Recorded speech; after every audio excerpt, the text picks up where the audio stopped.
Assalamualaikum warahmatullahi wabarakatuh. Hai, perkenalkan nama saya Putri Adelia Salsabella Edelweiss dengan NIM 124199035. Saya dari Fakultas Syariah, Program Studi Hukum Tata Negara, Institut Agama Islam Negeri Pontianak.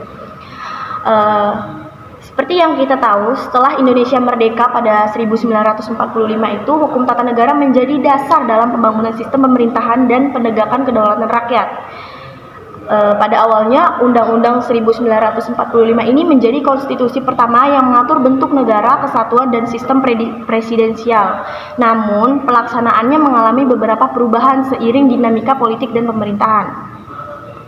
Berdasarkan artikel jurnal yang saya baca, judulnya itu Perkembangan Hukum Tata Negara Indonesia Pasca Kemerdekaan, yang ditulis oleh Nikmatul Huda dalam Jurnal Hukum dan Pembangunan Universitas Indonesia, volume 48 nomor 3 tahun 2018. Disebutkan bahwa perkembangan hukum tata negara Indonesia ini dapat dibagi menjadi 4 fase besar.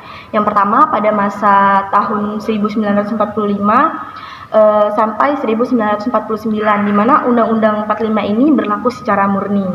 Lalu yang kedua pada masa 1949 hingga 1950, di mana berlakunya konstitusi RIS yang menandai sistem federal. Lalu yang ketiga pada masa 1950 hingga 1959, di mana berlakunya UUDS 1950 atau Undang-Undang Dasar Sementara 1950 dengan sistem parlementer.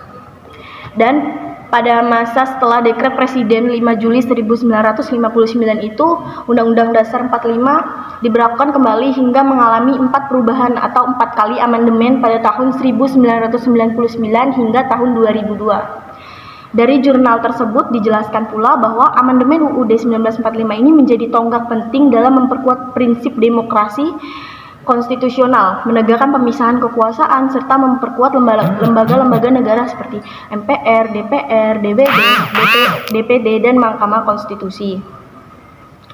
Hal ini menunjukkan bahwa hukum tata negara Indonesia ini bersifat dinamis dan adaptif terhadap perubahan zaman serta kebutuhan rakyat. Jadi hukum tata negara ini seiring perkembangannya waktu dan dinamika perkembangan zaman ini juga berubah mengikuti perkembangan teknologi dan perkembangan rakyat zaman sekarang.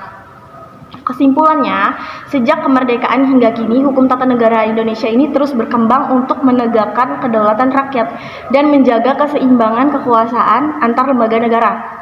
Demikian review singkat saya. Semoga bermanfaat. Terima kasih. Wassalamualaikum warahmatullahi wabarakatuh.